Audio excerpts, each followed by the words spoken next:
Hi, hello.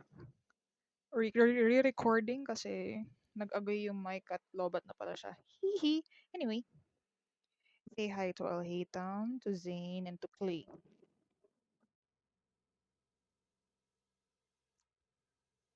I'm recording with a yap. While recording, I'm gonna yap. Kasi today is supposed to be a happy day. Kaso I will not reiterate what I said a while ago. Kasi nagising ako na sobrang aga. But today is actually the monthsary of my journaling throwback. Actually, hindi siya monthsary, pero kasi when I mean monthsary, consistent araw-araw nag-journal. Plus, it's been a while. I will be quick kasi una kong I'm gonna show off yung mga hindi naman kasama sa aking notebooks at hindi ko alam kung paano ko i-store sa notebooks. This one, probably the reason why I woke up too early kasi late ko tong ginawa and my body was like, wake up. And then, ito rin, hindi ko to mga, hindi ko to mailalagay sa journal for obvious reasons. I got those stuff from an event sa Ayala by Hermes.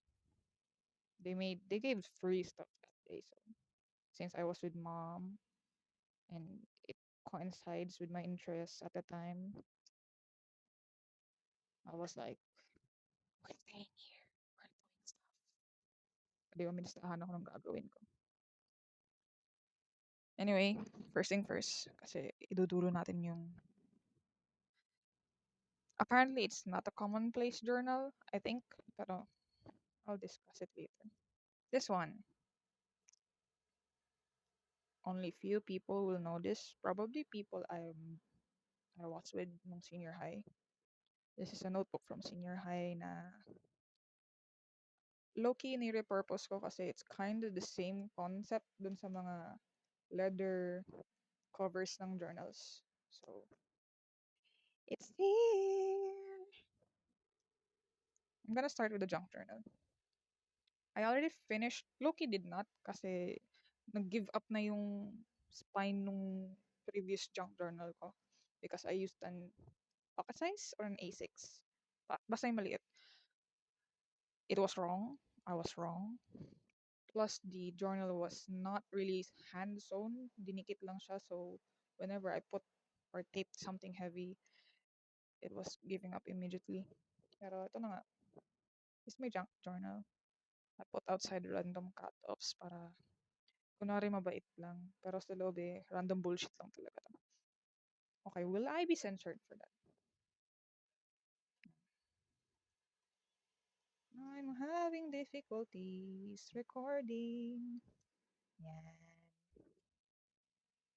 Yeah. I've been leaving space for notes. Writing spaces. Kinda like this. Grabe yung coupon na hindi ko nagamit kasi how am I supposed to use a 1 month deadline for that coupon? Ano yung lagi ako magbo-Burger King. My favorite spread. I'll put my notes here regarding the Lippy. My favorite. Ito yung naubos na last buga nung pinaka-paborito kong washi tape na naubos ko agad. Rest in peace. And this is a postcard from my cousin na pumuntang Korea that I was like, I have to put this somewhere. This one too. I think it's of the same brand. And the food was that one. I liked it a lot. Next page is some more random BS. Man, you know when you buy something online tapos curated stuff siya or parang homemade, I keep this kind of stuff. Mga gumagawa na sticker and stuff. Ito rin, no? That one. yung pambalat niya. Kasi ito, I don't know how am I gonna use these charms. But ayan, they're there. Basta mga sinauna na to, like the colors fading even. This one is also a gift. Siningit ko lang kasi kakulay niya si Scaramouche. Next ay another favorite spread from 2024 na celebration for myself na nakalaya na sa Kabsu. Yeah. I can't remember what I bought pero feeling ko it's probably a sticker na Genshin related. Na hindi ko magamit-gamit kasi I was like this one, mga recent stuff. Exclamation point because the event at this restaurant was exclamation point worthy. And this is something na best purchase ko sa journaling stuff ko na hindi ko pagsisisihan na binili ko. Next. I like this spread. It's a happy coincidence na kulay blue yung gamit ko. And it just looked nice.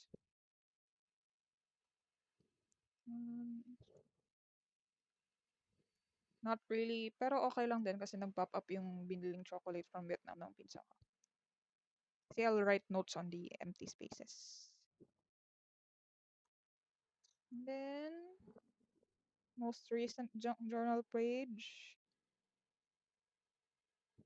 Fave. Not really fave, pero if I'm too lazy to make my own milk tea, it's nice. Another fave spread. We'll write notes on the empty spaces. I'm excited for this part.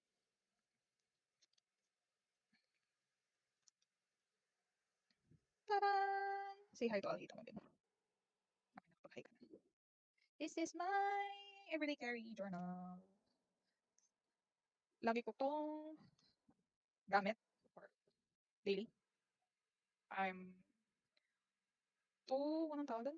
Pasulpot-sulpot ako mag-journal so I don't really have good daily recordings of me filling this up. Pero essentially, this is my everyday carry journal. Yay! First things first.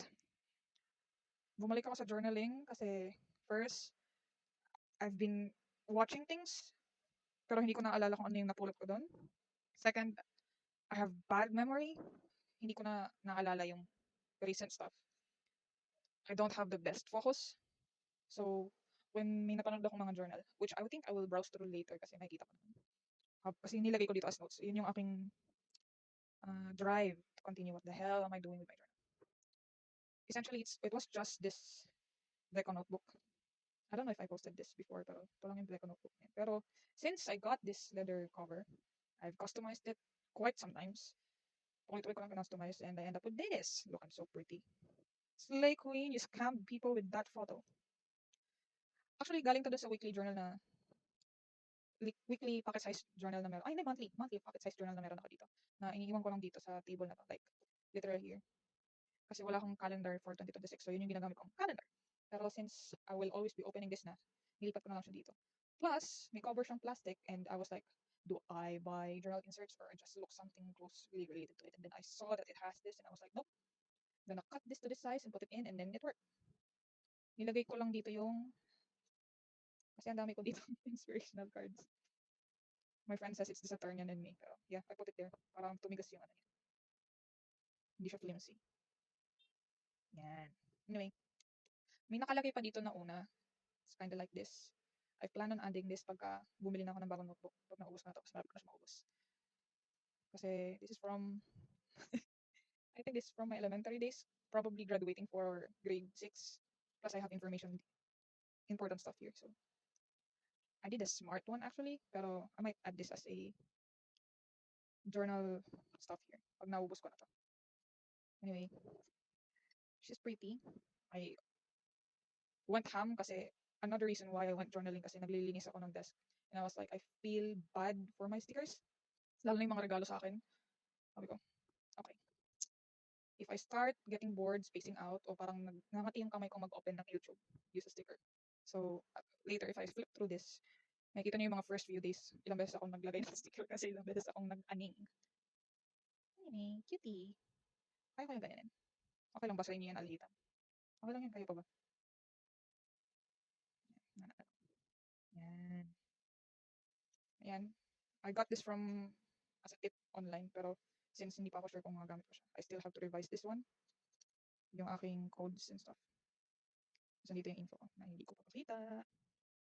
This is a freebie from a sticker shop na artist din sa Shopee. So, ito yung una kong first try. Nahihirapan ako gamitin yung mga sticker na to kasi embedded siya. Embedded? Yeah. Parang emboss. So, parang nahihirapan ako magsulat. Pero whenever I have a particular obvious emotion of the day, nilalagay ko siya. Yan ang gamit na gamit. Yung mga sticker ni Inday. Kasi yung mga sticker ko, I think it's from, lalo na ito mga cat ones and then the moon-shaped ones. They're from pre-pandemic pa. And then the other stickers were a gift after pandemic. Kaso kasi everything became digitalized. So lahat ng mga notebook na meron ako as gift, hindi ko magamit thoroughly. Tapos they were so cute. I feel bad using it for useless. It's not really useless, pero you know, yung non-aesthetic things. Pero upon watching journaling creators, especially I think Novi by the Sea, I will forever love her and be thankful for her kasi one of my issues sa journaling is wala akong malagay. And then watching her, she said, actually, I can't say kasi hindi naman siya medical professional, but she recommended it for ADHD people. Instead of planning and then writing down, you write the hour where something happened and then i-record mo kung ano nangyari during that time exactly. So, kaya, ginunahan akong maiki mag-notes. Sobrang chaotic pa na to kasi lahat talaga dito ko nilagay. Kasi, before probably one of the reason why I gave up sa journaling kasi I did those other influencer thingy na magkakahiwala yung notebook for everything as if I'm that organized. I mean, I can be organized, pero my head will hurt if I try my best to be that kind of organized.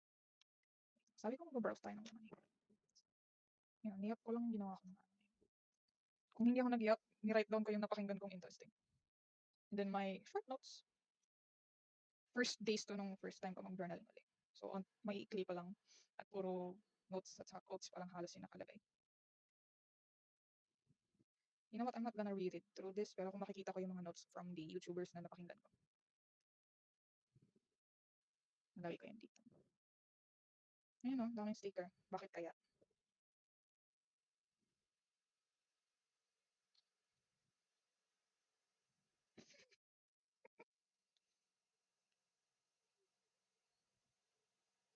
Oh, ito yung, this is an example of a busy day na may lakad ako. I tried my best to make notes. Yeah. Short remarks lang. I did not force myself to yap a lot, pero I tried my best to put things instead of saving them sa aking phone kasi puno na ko ang aking phone ng kung anong abubot. I honestly should be cleaning up stuff pero I never got the time or chance to do it just yet. Maybe yun na yung next kong gagawin if I do well with this one. Oh my god, what did I yap? Oh yeah, I tried word of the day pero I did not keep up with it. Marami dito mga ano ko lang review and stuff. Tapos whenever I feel it's just stickers and a very bad handwriting. Yeah, I tried something cute here. Kitang-kita niyo, ang daming sticker. Bakit kaya? Oh, I think this was the time that I started reading again kasi ni-revive ko yung Kindle ko for reading purposes. I wanted to do it sa books kaso sinisipon pa ako. And that would mean me cleaning the books first before reading through it.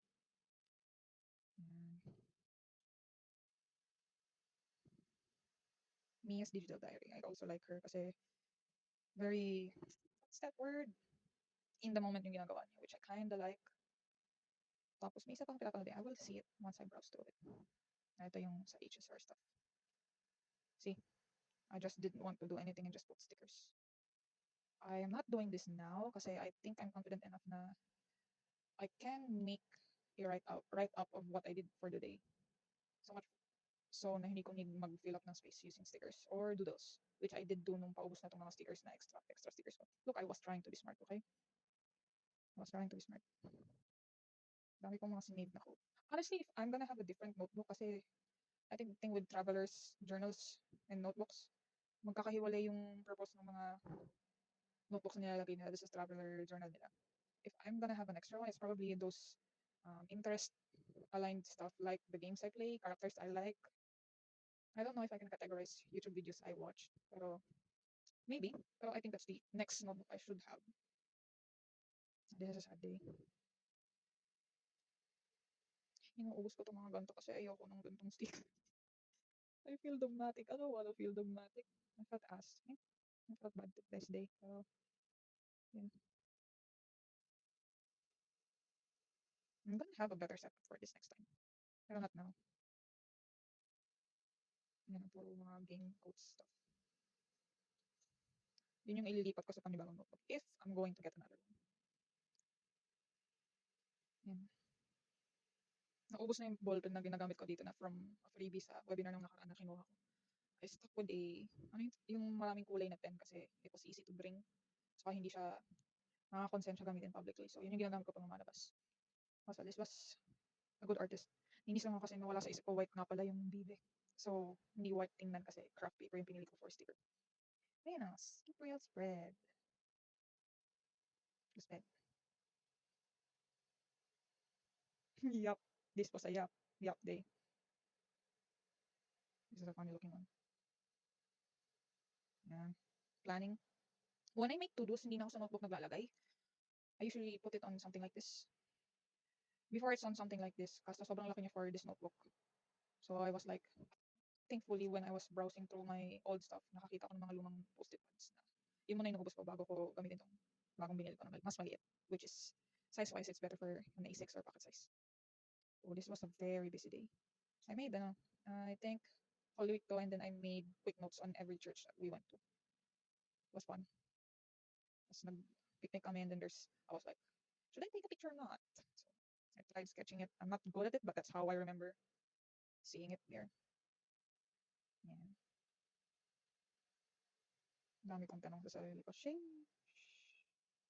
Hindi, ano pala ito, mga nakikita kong comments. See, I tried not isa yun, I stopped screenshotting stuff. Pag may nakikita kong interesting online, nire-write down ko na lang. I was in a sketching spell. This is a yap about something personal related. Nabos ko na lang yung sticker na to kasi I have no other means of using it. Oh, I was yapping. Now these were quotes. Yeah, these were quotes. See? I swear. Siguro yun yung next kong gagawin sa A5 notebooks. Interests journal. I can't say gaming journal kasi hindi lang naman laro yung mga nai-intriga ako.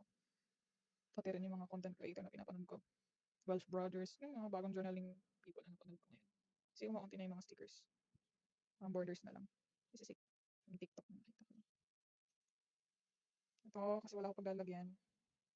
Ginawa kong kasi sayang itsura ng design de. Gusto ko sana ganito yung design ko kasi naisip ko it's too ang gastos yun sa sticker. Ang gastos din niya sa paper. So, if I browse through more, you'll see the change. Speaking of, I stopped myself from buying yung mga rubber bands na ginagamit nila kasi sabi ko, wait, isn't it just like sewing? So, ang ginawa kong tali yung sinulid, paulit-ulit kong inikot para magkarugtong sila. So, I don't need to buy those rubbers kasi I can actually do this myself naman na. Although it's not the best kasi siguro pagka i-customize ko palagi siya. Need kong gupitin tapos babaguhin ko ulit. Pero okay lang. I have no plans on customizing stuff like this often. Yan, puro yak na lang halos. Tinitipid ko na siya mga ulit. Psych! Joke lang. Kung pa lang siya gawa nito. Nasa notepad lahat ng to-dos ko. I have another notebook ko na papakita pero let's just finish this first. Natuloy yun oh. Ayun, na-stress ako ng araw to. Ito pati siya nalalaglag. Stress. Sorry bro. Anyway. I like what I did here. Yeah, I like what I did here. I like what I did here too. These are actually 2022 stamps na binadala sa amin dati. I don't know why, pero siguro naisip ng tita ko na mahilig ako sa stickers and she just sent some here. Ang ginawa ko, tinakpan ko yung 2022 na nakalagay sa baba. And if it's on the end, I cut the part where the Easter is, 2022 date is. Tapos pinapatong ko na lang para kunyari ba, umikli lang na stamp. Aren't I smart? Yes, I'm smart. Anyway. Yeah. Puro yak na halos to. Ito, tinamad ako dito. Kasi ayoko mag-start dito nung next day kasi may lakad kami kinabukasan. So, I started here. This was a fun day. Kaso, I wish I bought my better pen, pero okay lang yun. Kasi if I bought my better pen, I would be very self-conscious in using it. It was also a yap day. Anyway, ni-retweet ni Toma BA, Mr. Vanas, yung aking retweet na may picture na umiiyak na masaya kasi siya pa rin yung BA. Do you want me to dive para socialism? Yan, tinagid ko yung washi tape, so I just doodled stuff. Pero mostly it was yapping.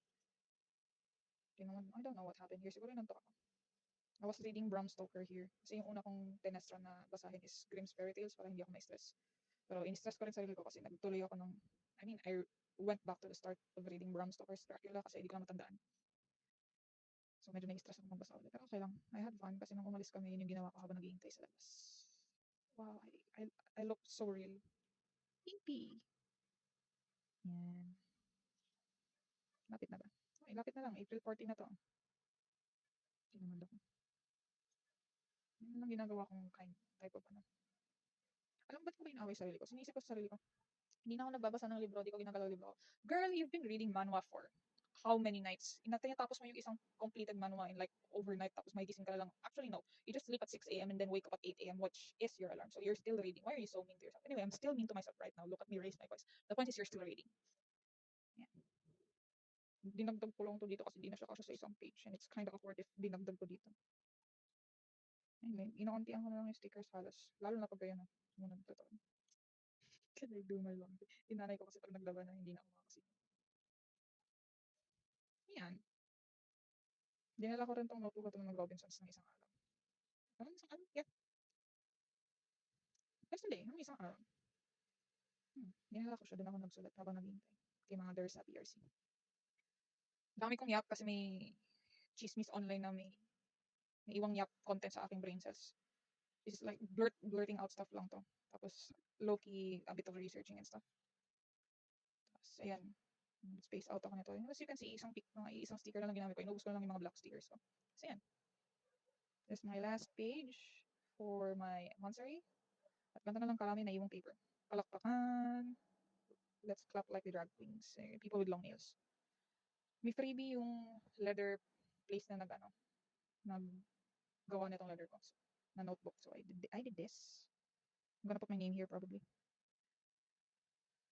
Mom! And another verb. Anyway, my old calendar stuff, hindi mahirap to i-record. Ito isa to sa mga mahirap makita pagka nagre-record ako ng time-lapse ng journaling ko every week. Kasi walang gumaganang makapal na ink na notebook sa akin dito kasi ang nipis ng paper. Hindi nyo makikita pero this is my monthly stuff. Kung may makikita kayo ibang kulay, ibig sabihin sobrang busy nun or ang dami kong pinlano. This was a planning day na hindi ko matuloy-tuloy. Thankfully, nung nag-journaling na ako, nagtuloy-tuloy na ako. January and February was not the best month of me. February low-key, yes, kasi nag-start na ako kumuha ng mga interviews and webinars. March, very much a busy month. Kasi hindi natuloy yung ibang lakad. And it is April. Gumagana dito yung Unipin nang hindi bumabakat. So I might have a better coloring here. Kaso iniisip ko kung gagawin ko ba yun since I have plans na recording my spread. So I might stick to this kind of color. We'll see. Ayan. That's my stuff. Tapos ito yung likod. May bahay na uli si ano. Say hi to child. Say hi. Para lang mag-sturdy siya para hindi flimsy yung makeshift kinemerot ko. Ayan. Charan! May biglang tumawag sa akin. Honestly, when I record siguro, patayin ko na lahat ng notification. I'm not done. This is my everyday carry, pero I still consolidate my week kasi doon ko check kung gaano ka strong yung memory ko at saka ano yung important stuff na naalala ko for that week. So, I'm gonna be bringing that notebook out. It's an old notebook na binili ko pa sa Miniso na it became a lot of kind of journal. So, it was a poetry journal. I don't know, when I was a poet, 2018 pa to. Got me waste space, pero, nauso ka dito yung kailangan live stuff. I'm not showing my poetry, it's kind of cringe. It became a scribble notebook in 2020. Okay, I move my camera. Ito, mga yap-yap lang. I don't wanna browse through this, man. Let's just say, nag-evolve tong notebook na to from the poetry planner note-taking. May ano pa ako. Hindi ko pa nga natatapos yung sixth garden. I don't know why. Was I seeing more Picasso stuff? This is my logo plannings. Yan. Ginawa kong egg shape. Kasi nag-verb ako and I look like an egg. Mga notes yan from I won't show it a lot. Kasi this was from my school pa. Look, ginawa ko pa siyang paper for submission. Kasi hindi naman nagsasabit ng paper pictures lang. Dito ako nag-drawing. Nasasayangan kasi ako sa kanya. Ang ganda niyang notebook and then she's just wearing out. Sa lahat yan. Ang dami na ito. And then 2016, 2026. This was going to be my junk journaling stuff. Kaso, hindi ko rin siya tinuloy. Kasi inisip ko, the paper is kind of thin.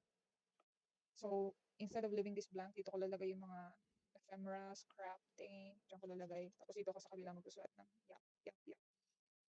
Plus, I had a very bleeding kind of pen na binili kasi I don't know why, but it must be cheap nung National Bookstore ko. Pero yun, hindi ako consistent dito. I just wrote whenever I feel like it. So I can't say na ito yung starting journey ko sa journaling, pero technically I did start journaling in February. Not just inconsistently. Dito ako naglalagay ng mga quote-unquote planning and then observation ng yes or no, ang tawag doon? Flowchart thingy when I had plans. Kasi honestly, I need a better place to store my flowchart planning kasi it's the kind of planning that works on me kasi I'm not torn in between the gray area. I have to pick yes or no. And then I have a plan if there's a yes, and I have a plan for no. Yung mga notepad ko. Kasi hindi siya kakasya sa maliit kong biniling notebook. So dito ko lang nilalagay. Maybe I should half it. Gagawin kong half yung mga paper para kasya sa para hindi sayang yung paper. Just sa top. Yung mga lang. Hindi ko nagawa yan. Anyway, it's very unplanned. Look at her, she tried. Inibasa, she tried. Yun yung nakalagay. Tapos nilipat ko dito yung mga notes ko na inspirational dito about Sunday kasi I'm a Sunday kini. I talked about Sunday here. So, listahan ulit. This. Mga yap ko lang yan. Basta, when I started going back to journaling, yung hindi ko pinaforce, yung parang whenever I feel like it lang, whenever I feel strongly in the moment, and it's something that I should be processing sa kailangan ng journal, that was when I started nung February. Ayan, I found journaling people like Movie by the Sea on YouTube and tried her thing and it actually worked. And I'm thankful I found that. And I'm thankful the algorithm of my YouTube steered that way. Ayan, ito planning to. Kasi hindi ko pa maubos-ubos yung ganito kong planner. So, nagamit ko. Kasi bumili pa rin ako ng bago kasi, sorry Zane. Stand up, sweetheart. Bumili pa rin ako kasi hindi talaga kakasya kasi for A5 size siya. So, if I'm getting good, ito yung mga binili ko. It's not bad. If I'm getting good, I will use those kind of journal without cutting it on an A5 and then make a planner, actually. An actual planner. It's so good. Ang dali niya tanggalin sa packaging. Kinabit ko agad dyan. I did not need tape or glue for that. Ayun o. Journaling references ko. See, ito yung start ng naghahanap ako for journaling. There was Novi by the Sea, Joy Agenda, Racial and Theory, Lilia, Bjorn, Stationery. Hindi ko ata nalagay dito si Mia. Kasi late ko na siya napanood kasi I was watching her while doing the journal na. Pero ito yung mga planner na ano. I should mark this for collection purposes. Ito yung reference na ginaya ko. So, ito random sticky lang. Packaging ng skincare ko na sobrang cute na hindi ko malat go kaya nilagay ko dyan. Still not doing well here. Just haphazard lang ako naglagay. I was gonna put empties here kaso I was scared na mag-give up yung spine niya. So, hindi ko na tinuloy.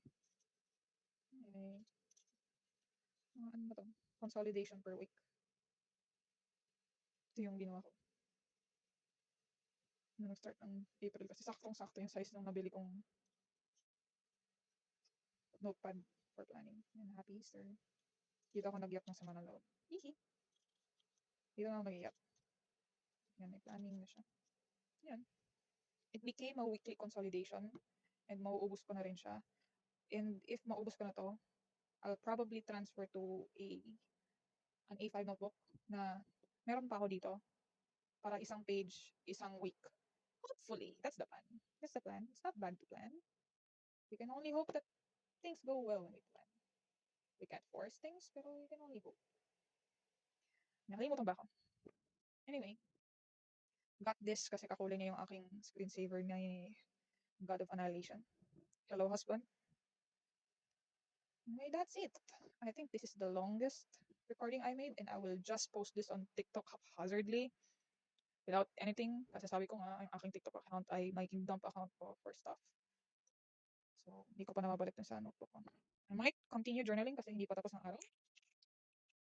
I'll continue journaling here. You can look at me throw you around. It's because it's leather. I feel comfortable and confident. Hindi ko pa na-pin ulit. That's more than week, oh no, more than month worth of journaling. Going back to journaling on my end. I had fun kasi I do notice na hindi na ako nag-browse masyado ng social media, lalo na sa Facebook kasi minsan sa Facebook when I see something, I just repost it instead of thoroughly reading it and then thinking about what I've read there. Kaya ang dami ditong quotes kasi inimbis na i-save ko or i-share nila, sinusulat ko dito. The only time I share stuff online is if I'm already trying to sleep tapos napadpad na naman ako sa Facebook or any other social media app.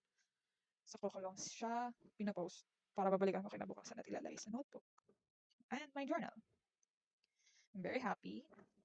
Usually, when I try to take on a new habit, I make sure na umabot ako ng 3-month period kasi I can't remember where the reference is from, pero usually habits form after 3 months. But I think I can say naman na it's kinda 3 months, hindi lang ako consistent no February. And naging consistent lang ako ng maigi no March. So it's kinda low-key like 3 month. I just decided na i-celebrate yung kapanganakan ng aking notebook na iyon. Kasi ito yung una kong binili for journaling kasi nakalimutan yung pangalan ng commentary YouTuber na for overconsumption kasi thank God somebody thinks like that.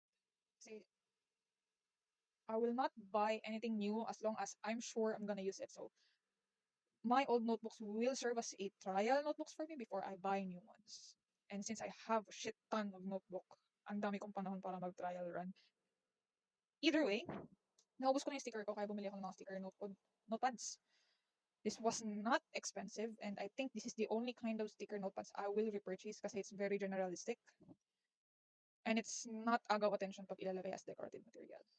The only time I will be probably getting stickers is if it's from an artist I like or if I have plans on decking out my notebook designs or journaling designs. Pero for now, I have no reasons to buy stickers. Ang dami ko pang washi tape, so I have to use them all up before buying the things I saw sa shop, ano, sa Daiso. I'm not gonna buy on Shopee kasi if I do, I will have the habit of relying on Shopee when it comes to buying, and then it would make purchasing easy and very, very easy on my end, which could mean overspending on my end again. So I will buy on Daiso, plus it's another excuse to walk around. Ang hindi ko lang nagawa ay jogging and stuff. Hihi. Ano ba ba? Anyway, that's my journal. I wish I can continue this on. I think I can. Kasi hindi siya very rigid kasi yung naging issue ko sa mga planners and stuff. It feels very rigid to follow through and then I just cave in and not do it. Anyway, maybe next time I'll be talking about decluttering with my notebook. For now, at least naging habit na kita. Since you're an EDC, I'll call you Eddie. I'll call you Eddie. Tapos kunyari you have a last name C, pero you are just Eddie. You will be Eddie. Anyway, say bye to Klee, Alhitam, and Zane. I had fun sharing. I'll post this immediately. And if somebody comes across my TikTok account, since I can't post this on Instagram because it's kinda too long, I hope you pick up something nice with what I was yapping. And since this is a dump account, I hope the Anggeho might browse through her previous posts. Learn something from a previous experience. Bye!